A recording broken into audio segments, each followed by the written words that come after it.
ಕುಂಭಮೇಳ ಅಂತ ಹೇಳಿದ್ರೆ ಏನು, ಕುಂಭಮೇಳ ಎಲ್ಲಿಂದ ಶುರುವಾಯಿತು, ಯಾಕಾಗಿ ಶುರುವಾಯಿತು ಅನ್ನೋದ್ರ ಬಗ್ಗೆ ಹಲವಾರು ಜನರಿಗೆ ಇನ್ನೂ ಕೂಡ ಪ್ರಶ್ನೆಯಾಗಿ ಉಳ್ಕೊಂಡಿದೆ.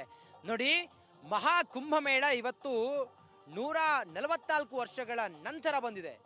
ಈ ಮಹಾ ಕುಂಭಮೇಳ ಎಲ್ಲಿಂದ ಶುರುವಾಯಿತು ಅಂತ ಕೇಳಿದ್ರೆ 2000 ವರ್ಷಗಳ ಹಿಂದೆ ಆದಿ ಶಂಕರಾಚಾರ್ಯರು ಶುರು ಮಾಡಿದ್ರು. ಮಹಾ ಕುಂಭಮೇಳ ಅಂತ ಹೇಳಿದ್ರೆ ಏನು ಅಂತ ಕೇಳಿದ್ರೆ, ನೋಡಿ ನನ್ನ ಹಿಂಭಾಗದಲ್ಲಿ ನೀವು ಗಮನಿಸ್ತಾ ಇದ್ದೀರಲ್ಲ, ಇದು ಸಾಗರ ಮಂಥನ ಆಗುತ್ತೆ, ಕ್ಷೀರಸಾಗರ ಮಂಥನ ಆಗುತ್ತೆ. ಒಂದು ಕಡೆಯಲ್ಲಿ ರಾಕ್ಷಸರು, ಮತ್ತೊಂದು ಕಡೆಯಲ್ಲಿ ದೇವತೆಗಳು. ದೇವತೆಗಳು ತಮ್ಮ ಶಕ್ತಿಯನ್ನ ಕಳೆದುಕೊಂಡಾಗ ವಾಸುಕಿಯನ್ನ ಹಗ್ಗವಾಗಿ ಹಿಡಿದು, ನೋಡಿ ಆ ವಾಸುಕಿಯನ್ನ ಹಗ್ಗವಾಗಿ ಹಿಡಿದು ಸಾಗರ ಮಂಥನವನ್ನು ಮಾಡ್ತಾರೆ. ಆಗ ಹಾಲಾಹಲ ಬರುತ್ತೆ, ಕೊನೆಗೆ ಬರೋದು ಅಮೃತ. ಅಮೃತಕ್ಕಾಗಿ ಅವರು ಸಾಗರ ಮಂಥನವನ್ನು ಮಾಡ್ತಾರೆ. ಸಾಗರ ಮಂಥನ ಆದಾಗ ಅಮೃತ ಬರುತ್ತೆ, ಮಡಕೆಯೆಲ್ಲ ಬರುತ್ತೆ, ಅದನ್ನೇ ಕುಂಭ ಅಂತ ಹೇಳ್ತಾರೆ. ಆಗ ಮೋಹಿನಿ, ವಿಷ್ಣುವಿನ ಅವತಾರದಲ್ಲಿದ್ದ ಮೋಹಿನಿ ಆ ಕುಂಭವನ್ನ ತೆಗೆದುಕೊಂಡು ಹೋಗ್ತಾಳೆ.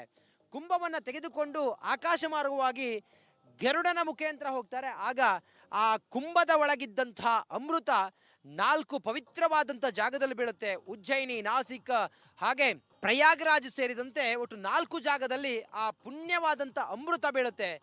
ಹಾಗಾಗಿ ಈ ಕುಂಭಮೇಳವನ್ನ ಈ 4 ಜಾಗದಲ್ಲಿ ಮಾಡ್ತಾರೆ. ಈಗ ಮಹಾಕುಂಭ ನಡೀತಾ ಇರೋದು ಸಂಗಮದಲ್ಲಿ, ಅದು ಪ್ರಯಾಗರಾಜ್ನಲ್ಲಿ ನಡೀತಾ ಇದೆ. ಇದು ಕುಂಭಮೇಳದ ಹಿಂದಿನ ಪೌರಾಣಿಕವಾದಂಥ ಕತೆ. ನೋಡಿ, ಈ ಒಂದು ಸ್ಥಳದಲ್ಲಿ ಅದನ್ನ ಹೇಗೆ ಚಿತ್ರಿಸಿದ್ದಾರೆ ಅನ್ನೋದನ್ನ ನೋಡಿ. ವಿಶೇಷವಾದಂಥ ಆಕೃತಿಯ ಮೂಲಕ ಜನರಿಗೆ ತಿಳಿಬೇಕು ಅನ್ನೋದನ್ನು ಮಾಡಿದ್ದಾರೆ. ರಾತ್ರಿ ಹೊತ್ತಿಗೆ ಇಲ್ಲಿ ಜಗಮಗಿಸುವಂತ ಲೈಟಿಂಗ್ಸ್ ಇರುತ್ತೆ. ಕಾರಂಜಿ ವ್ಯವಸ್ಥೆಯನ್ನು ಕೂಡ ಇಲ್ಲಿ ಮಾಡಿದ್ದಾರೆ.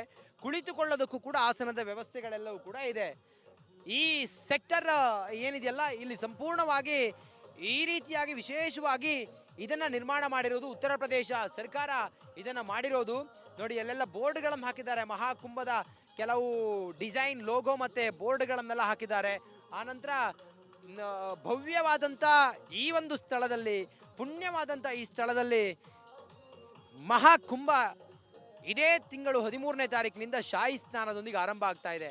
ಅದರ ನಡುವೆ ಬರುವಂಥ ಯಾತ್ರಿಕರಿಗೆ ನಮ್ಮ ಪೌರಾಣಿಕತೆಯನ್ನು ತೋರಿಸೋದಕ್ಕೆ ಈ ರೀತಿಯ ಎಲ್ಲ ಅವತಾರಗಳನ್ನು ಅಥವಾ ಈ ರೀತಿಯ ಒಂದು ಚಿತ್ರಗಳನ್ನು, ಈ ರೀತಿಯ ಕೆತ್ತನೆಗಳನ್ನು ಮಾಡಿ ಇದನ್ನು ಇನ್ನಷ್ಟು ವಿಜೃಂಭಿಸೋದಕ್ಕೆ ಹೊರಟಿದ್ದಾರೆ. ಕ್ಯಾಮ್ರಾ ಪರ್ಸನ್ ಕೃಷ್ಣ ಜೊತೆ ನಾನು ರಂಜಿತ್ ಶಿರಿಯಾರ್, ರಿಪಬ್ಲಿಕ್ ಕನ್ನಡದಿಂದ, ಪ್ರಯಾಗ್ರಾಜ್. ಕುಂಭಮೇಳ ಅಂತ ಹೇಳಿದ್ರೆ ಏನು, ಕುಂಭಮೇಳ ಎಲ್ಲಿಂದ ಶುರುವಾಯಿತು, ಯಾಕಾಗಿ ಶುರುವಾಯಿತು ಅನ್ನೋದ್ರ ಬಗ್ಗೆ ಹಲವಾರು ಜನರಿಗೆ ಇನ್ನೂ ಕೂಡ ಪ್ರಶ್ನೆಯಾಗಿ ಉಳ್ಕೊಂಡಿದೆ. ನೋಡಿ, ಮಹಾ ಕುಂಭಮೇಳ ಇವತ್ತು 144 ವರ್ಷಗಳ ನಂತರ ಬಂದಿದೆ. ಈ ಮಹಾ ಕುಂಭಮೇಳ ಎಲ್ಲಿಂದ ಶುರುವಾಯಿತು ಅಂತ ಕೇಳಿದ್ರೆ 2000 ವರ್ಷಗಳ ಹಿಂದೆ ಆದಿ ಶಂಕರಾಚಾರ್ಯರು ಶುರು ಮಾಡಿದ್ರು. ಮಹಾ ಕುಂಭಮೇಳ ಅಂತ ಹೇಳಿದ್ರೆ ಏನು ಅಂತ ಕೇಳಿದ್ರೆ, ನೋಡಿ ನನ್ನ ಹಿಂಭಾಗದಲ್ಲಿ ನೀವು ಗಮನಿಸ್ತಾ ಇದ್ದೀರಲ್ಲ, ಇದು ಸಾಗರ ಮಂಥನ ಆಗುತ್ತೆ, ಕ್ಷೀರಸಾಗರ ಮಂಥನ ಆಗುತ್ತೆ. ಒಂದು ಕಡೆಯಲ್ಲಿ ರಾಕ್ಷಸರು, ಮತ್ತೊಂದು ಕಡೆಯಲ್ಲಿ ದೇವತೆಗಳು. ದೇವತೆಗಳು ತಮ್ಮ ಶಕ್ತಿಯನ್ನ ಕಳೆದುಕೊಂಡಾಗ ವಾಸುಕಿಯನ್ನ ಹಗ್ಗವಾಗಿ ಹಿಡಿದು, ನೋಡಿ ಆ ವಾಸುಕಿಯನ್ನ ಹಗ್ಗವಾಗಿ ಹಿಡಿದು ಸಾಗರ ಮಂಥನವನ್ನು ಮಾಡ್ತಾರೆ. ಆಗ ಹಾಲಾಹಲ ಬರುತ್ತೆ, ಕೊನೆಗೆ ಬರೋದು ಅಮೃತ. ಅಮೃತಕ್ಕಾಗಿ ಅವರು ಸಾಗರ ಮಂಥನವನ್ನು ಮಾಡ್ತಾರೆ. ಸಾಗರ ಮಂಥನ ಆದಾಗ ಅಮೃತ ಬರುತ್ತೆ, ಮಡಕೆಯೆಲ್ಲ ಬರುತ್ತೆ, ಅದನ್ನೇ ಕುಂಭ ಅಂತ ಹೇಳ್ತಾರೆ. ಆಗ ಮೋಹಿನಿ, ವಿಷ್ಣುವಿನ ಅವತಾರದಲ್ಲಿದ್ದ ಮೋಹಿನಿ ಆ ಕುಂಭವನ್ನ ತೆಗೆದುಕೊಂಡು ಹೋಗ್ತಾಳೆ. ಕುಂಭವನ್ನ ತೆಗೆದುಕೊಂಡು ಆಕಾಶ ಮಾರ್ಗವಾಗಿ ಗರುಡನ ಮುಖಾಂತರ ಹೋಗ್ತಾರೆ. ಆಗ ಆ ಕುಂಭದ ಒಳಗಿದ್ದಂಥ ಅಮೃತ 4 ಪವಿತ್ರವಾದಂಥ ಜಾಗದಲ್ಲಿ ಬೀಳುತ್ತೆ. ಉಜ್ಜಯಿನಿ, ನಾಸಿಕ್, ಹಾಗೆ ಪ್ರಯಾಗರಾಜ್ ಸೇರಿದಂತೆ ಒಟ್ಟು 4 ಜಾಗದಲ್ಲಿ ಆ ಪುಣ್ಯವಾದಂಥ ಅಮೃತ ಬೀಳುತ್ತೆ. ಹಾಗಾಗಿ ಈ ಕುಂಭಮೇಳವನ್ನ ಈ 4 ಜಾಗದಲ್ಲಿ ಮಾಡ್ತಾರೆ. ಈಗ ಮಹಾಕುಂಭ ನಡೀತಾ ಇರೋದು ಸಂಗಮದಲ್ಲಿ, ಅದು ಪ್ರಯಾಗರಾಜ್ನಲ್ಲಿ ನಡೀತಾ ಇದೆ. ಇದು ಕುಂಭಮೇಳದ ಹಿಂದಿನ ಪೌರಾಣಿಕವಾದಂಥ ಕತೆ. ನೋಡಿ, ಈ ಒಂದು ಸ್ಥಳದಲ್ಲಿ ಅದನ್ನ ಹೇಗೆ ಚಿತ್ರಿಸಿದ್ದಾರೆ ಅನ್ನೋದನ್ನ ನೋಡಿ. ವಿಶೇಷವಾದಂಥ ಆಕೃತಿಯ ಮೂಲಕ ಜನರಿಗೆ ತಿಳಿಬೇಕು ಅನ್ನೋದನ್ನು ಮಾಡಿದ್ದಾರೆ. ರಾತ್ರಿ ಹೊತ್ತಿಗೆ ಇಲ್ಲಿ ಜಗಮಗಿಸುವಂತ ಲೈಟಿಂಗ್ಸ್ ಇರುತ್ತೆ. ಕಾರಂಜಿ ವ್ಯವಸ್ಥೆಯನ್ನು ಕೂಡ ಇಲ್ಲಿ ಮಾಡಿದ್ದಾರೆ. ಕುಳಿತುಕೊಳ್ಳೋದಕ್ಕೂ ಕೂಡ ಆಸನದ ವ್ಯವಸ್ಥೆಗಳೆಲ್ಲವೂ ಕೂಡ ಇದೆ. ಈ ಸೆಕ್ಟರ್ ಏನಿದೆಯಲ್ಲ, ಇಲ್ಲಿ ಸಂಪೂರ್ಣವಾಗಿ ಈ ರೀತಿಯಾಗಿ ವಿಶೇಷವಾಗಿ ಇದನ್ನ ನಿರ್ಮಾಣ ಮಾಡಿರೋದು ಉತ್ತರ ಪ್ರದೇಶ ಸರ್ಕಾರ ಇದನ್ನ ಮಾಡಿರೋದು. ನೋಡಿ, ಅಲ್ಲೆಲ್ಲ ಬೋರ್ಡ್ಗಳನ್ನು ಹಾಕಿದ್ದಾರೆ. ಮಹಾಕುಂಭದ ಕೆಲವು ಡಿಸೈನ್, ಲೋಗೋ ಮತ್ತೆ ಬೋರ್ಡ್ಗಳನ್ನೆಲ್ಲ ಹಾಕಿದ್ದಾರೆ. ಆನಂತರ ಭವ್ಯವಾದಂಥ ಈ ಒಂದು ಸ್ಥಳದಲ್ಲಿ, ಪುಣ್ಯವಾದಂಥ ಈ ಸ್ಥಳದಲ್ಲಿ ಮಹಾಕುಂಭ ಇದೇ ತಿಂಗಳು 13ನೇ ತಾರೀಕಿನಿಂದ ಶಾಹಿ ಸ್ನಾನದೊಂದಿಗೆ ಆರಂಭ ಆಗ್ತಾ ಇದೆ. ಅದರ ನಡುವೆ ಬರುವಂಥ ಯಾತ್ರಿಕರಿಗೆ ನಮ್ಮ ಪೌರಾಣಿಕತೆಯನ್ನು ತೋರಿಸೋದಕ್ಕೆ ಈ ರೀತಿಯ ಎಲ್ಲ ಅವತಾರಗಳನ್ನು ಅಥವಾ ಈ ರೀತಿಯ ಒಂದು ಚಿತ್ರಗಳನ್ನು, ಈ ರೀತಿಯ ಕೆತ್ತನೆಗಳನ್ನು ಮಾಡಿ ಇದನ್ನು ಇನ್ನಷ್ಟು ವಿಜೃಂಭಿಸೋದಕ್ಕೆ ಹೊರಟಿದ್ದಾರೆ. ಕ್ಯಾಮ್ರಾ ಪರ್ಸನ್ ಕೃಷ್ಣ ಜೊತೆ ನಾನು ರಂಜಿತ್ ಶಿರಿಯಾರ್, ರಿಪಬ್ಲಿಕ್ ಕನ್ನಡದಿಂದ, ಪ್ರಯಾಗ್ರಾಜ್. ಕುಂಭಮೇಳ ಅಂತ ಹೇಳಿದ್ರೆ ಏನು, ಕುಂಭಮೇಳ ಎಲ್ಲಿಂದ ಶುರುವಾಯಿತು, ಯಾಕಾಗಿ ಶುರುವಾಯಿತು ಅನ್ನೋದ್ರ ಬಗ್ಗೆ ಹಲವಾರು ಜನರಿಗೆ ಇನ್ನೂ ಕೂಡ ಪ್ರಶ್ನೆಯಾಗಿ ಉಳ್ಕೊಂಡಿದೆ. ನೋಡಿ, ಮಹಾ ಕುಂಭಮೇಳ ಇವತ್ತು 144 ವರ್ಷಗಳ ನಂತರ ಬಂದಿದೆ. ಈ ಮಹಾ ಕುಂಭಮೇಳ ಎಲ್ಲಿಂದ ಶುರುವಾಯಿತು ಅಂತ ಕೇಳಿದ್ರೆ 2000 ವರ್ಷಗಳ ಹಿಂದೆ ಆದಿ ಶಂಕರಾಚಾರ್ಯರು ಶುರು ಮಾಡಿದ್ರು. ಮಹಾ ಕುಂಭಮೇಳ ಅಂತ ಹೇಳಿದ್ರೆ ಏನು ಅಂತ ಕೇಳಿದ್ರೆ, ನೋಡಿ ನನ್ನ ಹಿಂಭಾಗದಲ್ಲಿ ನೀವು ಗಮನಿಸ್ತಾ ಇದ್ದೀರಲ್ಲ, ಇದು ಸಾಗರ ಮಂಥನ ಆಗುತ್ತೆ, ಕ್ಷೀರಸಾಗರ ಮಂಥನ ಆಗುತ್ತೆ. ಒಂದು ಕಡೆಯಲ್ಲಿ ರಾಕ್ಷಸರು, ಮತ್ತೊಂದು ಕಡೆಯಲ್ಲಿ ದೇವತೆಗಳು. ದೇವತೆಗಳು ತಮ್ಮ ಶಕ್ತಿಯನ್ನ ಕಳೆದುಕೊಂಡಾಗ ವಾಸುಕಿಯನ್ನ ಹಗ್ಗವಾಗಿ ಹಿಡಿದು, ನೋಡಿ ಆ ವಾಸುಕಿಯನ್ನ ಹಗ್ಗವಾಗಿ ಹಿಡಿದು ಸಾಗರ ಮಂಥನವನ್ನು ಮಾಡ್ತಾರೆ. ಆಗ ಹಾಲಾಹಲ ಬರುತ್ತೆ, ಕೊನೆಗೆ ಬರೋದು ಅಮೃತ. ಅಮೃತಕ್ಕಾಗಿ ಅವರು ಸಾಗರ ಮಂಥನವನ್ನು ಮಾಡ್ತಾರೆ. ಸಾಗರ ಮಂಥನ ಆದಾಗ ಅಮೃತ ಬರುತ್ತೆ, ಮಡಕೆಯೆಲ್ಲ ಬರುತ್ತೆ, ಅದನ್ನೇ ಕುಂಭ ಅಂತ ಹೇಳ್ತಾರೆ. ಆಗ ಮೋಹಿನಿ, ವಿಷ್ಣುವಿನ ಅವತಾರದಲ್ಲಿದ್ದ ಮೋಹಿನಿ ಆ ಕುಂಭವನ್ನ ತೆಗೆದುಕೊಂಡು ಹೋಗ್ತಾಳೆ. ಕುಂಭವನ್ನ ತೆಗೆದುಕೊಂಡು ಆಕಾಶ ಮಾರ್ಗವಾಗಿ ಗರುಡನ ಮುಖಾಂತರ ಹೋಗ್ತಾರೆ. ಆಗ ಆ ಕುಂಭದ ಒಳಗಿದ್ದಂತಹ ಅಮೃತ 4 ಪವಿತ್ರವಾದಂಥ ಜಾಗದಲ್ಲಿ ಬೀಳುತ್ತೆ. ಉಜ್ಜಯಿನಿ, ನಾಸಿಕ್ ಹಾಗೆ ಪ್ರಯಾಗರಾಜ್ ಸೇರಿದಂತೆ ಒಟ್ಟು 4 ಜಾಗದಲ್ಲಿ ಆ ಪುಣ್ಯವಾದಂಥ ಅಮೃತ ಬೀಳುತ್ತೆ. ಹಾಗಾಗಿ ಈ ಕುಂಭಮೇಳವನ್ನ ಈ 4 ಜಾಗದಲ್ಲಿ ಮಾಡ್ತಾರೆ. ಈಗ ಮಹಾಕುಂಭ ನಡೀತಾ ಇರೋದು ಸಂಗಮದಲ್ಲಿ, ಅದು ಪ್ರಯಾಗರಾಜ್ನಲ್ಲಿ ನಡೀತಾ ಇದೆ. ಇದು ಕುಂಭಮೇಳದ ಹಿಂದಿನ ಪೌರಾಣಿಕವಾದಂಥ ಕತೆ. ನೋಡಿ, ಈ ಒಂದು ಸ್ಥಳದಲ್ಲಿ ಅದನ್ನ ಹೇಗೆ ಚಿತ್ರಿಸಿದ್ದಾರೆ ಅನ್ನೋದನ್ನ ನೋಡಿ. ವಿಶೇಷವಾದಂಥ ಆಕೃತಿಯ ಮೂಲಕ ಜನರಿಗೆ ತಿಳಿಬೇಕು ಅನ್ನೋದನ್ನು ಮಾಡಿದ್ದಾರೆ. ರಾತ್ರಿ ಹೊತ್ತಿಗೆ ಇಲ್ಲಿ ಜಗಮಗಿಸುವಂಥ ಲೈಟಿಂಗ್ಸ್ ಇರುತ್ತೆ. ಕಾರಂಜಿ ವ್ಯವಸ್ಥೆಯನ್ನು ಕೂಡ ಇಲ್ಲಿ ಮಾಡಿದ್ದಾರೆ. ಕುಳಿತುಕೊಳ್ಳೋದಕ್ಕೂ ಕೂಡ ಆಸನದ ವ್ಯವಸ್ಥೆಗಳೆಲ್ಲವೂ ಕೂಡ ಇದೆ.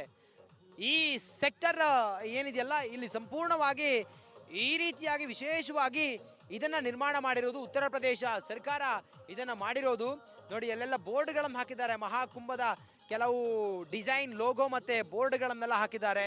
ಆನಂತರ ಭವ್ಯವಾದಂಥ ಈ ಒಂದು ಸ್ಥಳದಲ್ಲಿ, ಪುಣ್ಯವಾದಂಥ ಈ ಸ್ಥಳದಲ್ಲಿ ಮಹಾಕುಂಭ ಇದೇ ತಿಂಗಳು 13ನೇ ತಾರೀಕಿನಿಂದ ಶಾಹಿ ಸ್ನಾನದೊಂದಿಗೆ ಆರಂಭ ಆಗ್ತಾ ಇದೆ.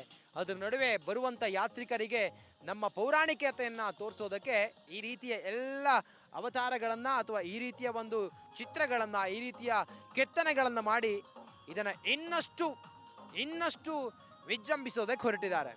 ಕ್ಯಾಮ್ರಾ ಪರ್ಸನ್ ಕೃಷ್ಣ ಜೊತೆ ನಾನು ರಂಜಿತ್ ಶಿರಿಯಾರ್, ರಿಪಬ್ಲಿಕ್ ಕನ್ನಡದಿಂದ, ಪ್ರಯಾಗ್ರಾಜ್. ಕುಂಭಮೇಳ ಅಂತ ಹೇಳಿದ್ರೆ ಏನು, ಕುಂಭಮೇಳ ಎಲ್ಲಿಂದ ಶುರುವಾಯಿತು, ಯಾಕಾಗಿ ಶುರುವಾಯಿತು ಅನ್ನೋದ್ರ ಬಗ್ಗೆ ಹಲವಾರು ಜನರಿಗೆ ಇನ್ನೂ ಕೂಡ ಪ್ರಶ್ನೆಯಾಗಿ ಉಳ್ಕೊಂಡಿದೆ. ನೋಡಿ, ಮಹಾ ಕುಂಭಮೇಳ ಇವತ್ತು 144 ವರ್ಷಗಳ ನಂತರ ಬಂದಿದೆ. ಈ ಮಹಾ ಕುಂಭಮೇಳ ಎಲ್ಲಿಂದ ಶುರುವಾಯಿತು ಅಂತ ಕೇಳಿದ್ರೆ 2000 ವರ್ಷಗಳ ಹಿಂದೆ ಆದಿ ಶಂಕರಾಚಾರ್ಯರು ಶುರು ಮಾಡಿದ್ರು. ಮಹಾ ಕುಂಭಮೇಳ ಅಂತ ಹೇಳಿದ್ರೆ ಏನು ಅಂತ ಕೇಳಿದ್ರೆ, ನೋಡಿ ನನ್ನ ಹಿಂಭಾಗದಲ್ಲಿ ನೀವು ಗಮನಿಸ್ತಾ ಇದ್ದೀರಲ್ಲ, ಇದು ಸಾಗರ ಮಂಥನ ಆಗುತ್ತೆ, ಕ್ಷೀರಸಾಗರ ಮಂಥನ ಆಗುತ್ತೆ. ಒಂದು ಕಡೆಯಲ್ಲಿ ರಾಕ್ಷಸರು, ಮತ್ತೊಂದು ಕಡೆಯಲ್ಲಿ ದೇವತೆಗಳು. ದೇವತೆಗಳು ತಮ್ಮ ಶಕ್ತಿಯನ್ನ ಕಳೆದುಕೊಂಡಾಗ ವಾಸುಕಿಯನ್ನ ಹಗ್ಗವಾಗಿ ಹಿಡಿದು, ನೋಡಿ ಆ ವಾಸುಕಿಯನ್ನ ಹಗ್ಗವಾಗಿ ಹಿಡಿದು ಸಾಗರ ಮಂಥನವನ್ನು ಮಾಡ್ತಾರೆ. ಆಗ ಹಾಲಾಹಲ ಬರುತ್ತೆ, ಕೊನೆಗೆ ಬರೋದು ಅಮೃತ. ಅಮೃತಕ್ಕಾಗಿ ಅವರು ಸಾಗರ ಮಂಥನವನ್ನು ಮಾಡ್ತಾರೆ. ಸಾಗರ ಮಂಥನ ಆದಾಗ ಅಮೃತ ಬರುತ್ತೆ, ಮಡಕೆಯೆಲ್ಲ ಬರುತ್ತೆ, ಅದನ್ನೇ ಕುಂಭ ಅಂತ ಹೇಳ್ತಾರೆ. ಆಗ ಮೋಹಿನಿ, ವಿಷ್ಣುವಿನ ಅವತಾರದಲ್ಲಿದ್ದ ಮೋಹಿನಿ ಆ ಕುಂಭವನ್ನ ತೆಗೆದುಕೊಂಡು ಹೋಗ್ತಾಳೆ.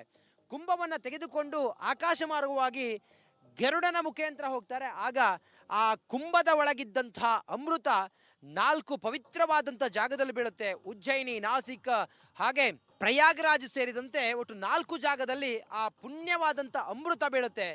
ಹಾಗಾಗಿ ಈ ಕುಂಭಮೇಳವನ್ನ ಈ 4 ಜಾಗದಲ್ಲಿ ಮಾಡ್ತಾರೆ. ಈಗ ಮಹಾಕುಂಭ ನಡೀತಾ ಇರೋದು ಸಂಗಮದಲ್ಲಿ, ಅದು ಪ್ರಯಾಗರಾಜ್ನಲ್ಲಿ ನಡೀತಾ ಇದೆ. ಇದು ಕುಂಭಮೇಳದ ಹಿಂದಿನ ಪೌರಾಣಿಕವಾದಂಥ ಕತೆ. ನೋಡಿ, ಈ ಒಂದು ಸ್ಥಳದಲ್ಲಿ ಅದನ್ನ ಹೇಗೆ ಚಿತ್ರಿಸಿದ್ದಾರೆ ಅನ್ನೋದನ್ನ ನೋಡಿ. ವಿಶೇಷವಾದಂಥ ಆಕೃತಿಯ ಮೂಲಕ ಜನರಿಗೆ ತಿಳಿಬೇಕು ಅನ್ನೋದನ್ನು ಮಾಡಿದ್ದಾರೆ. ರಾತ್ರಿ ಹೊತ್ತಿಗೆ ಇಲ್ಲಿ ಜಗಮಗಿಸುವಂಥ ಲೈಟಿಂಗ್ಸ್ ಇರುತ್ತೆ. ಕಾರಂಜಿ ವ್ಯವಸ್ಥೆಯನ್ನು ಕೂಡ ಇಲ್ಲಿ ಮಾಡಿದ್ದಾರೆ. ಕುಳಿತುಕೊಳ್ಳೋದಕ್ಕೂ ಕೂಡ ಆಸನದ ವ್ಯವಸ್ಥೆಗಳೆಲ್ಲವೂ ಕೂಡ ಇದೆ. ಈ ಸೆಕ್ಟರ್ ಏನಿದೆಯಲ್ಲ, ಇಲ್ಲಿ ಸಂಪೂರ್ಣವಾಗಿ ಈ ರೀತಿಯಾಗಿ ವಿಶೇಷವಾಗಿ ಇದನ್ನ ನಿರ್ಮಾಣ ಮಾಡಿರೋದು ಉತ್ತರ ಪ್ರದೇಶ ಸರ್ಕಾರ ಇದನ್ನ ಮಾಡಿರೋದು. ನೋಡಿ ಎಲ್ಲೆಲ್ಲ ಬೋರ್ಡ್ಗಳನ್ನು ಹಾಕಿದ್ದಾರೆ, ಮಹಾಕುಂಭದ ಕೆಲವು ಡಿಸೈನ್ ಲೋಗೋ ಮತ್ತೆ ಬೋರ್ಡ್ಗಳನ್ನೆಲ್ಲ ಹಾಕಿದ್ದಾರೆ. ಆನಂತರ ಭವ್ಯವಾದಂಥ ಈ ಒಂದು ಸ್ಥಳದಲ್ಲಿ, ಪುಣ್ಯವಾದಂಥ ಈ ಸ್ಥಳದಲ್ಲಿ ಮಹಾಕುಂಭ ಇದೇ ತಿಂಗಳು 13ನೇ ತಾರೀಕಿನಿಂದ ಶಾಹಿ ಸ್ನಾನದೊಂದಿಗೆ ಆರಂಭ ಆಗ್ತಾ ಇದೆ. ಅದರ ನಡುವೆ ಬರುವಂಥ ಯಾತ್ರಿಕರಿಗೆ ನಮ್ಮ ಪೌರಾಣಿಕತೆಯನ್ನು ತೋರಿಸೋದಕ್ಕೆ ಈ ರೀತಿಯ ಎಲ್ಲ ಅವತಾರಗಳನ್ನು ಅಥವಾ ಈ ರೀತಿಯ ಒಂದು ಚಿತ್ರಗಳನ್ನು, ಈ ರೀತಿಯ ಕೆತ್ತನೆಗಳನ್ನು ಮಾಡಿ ಇದನ್ನು ಇನ್ನಷ್ಟು ವಿಜೃಂಭಿಸೋದಕ್ಕೆ ಹೊರಟಿದ್ದಾರೆ. ಕ್ಯಾಮ್ರಾ ಪರ್ಸನ್ ಕೃಷ್ಣ ಜೊತೆ ನಾನು ರಂಜಿತ್ ಶಿರಿಯಾರ್, ರಿಪಬ್ಲಿಕ್ ಕನ್ನಡದಿಂದ ಪ್ರಯಾಗ್ರಾಜ್.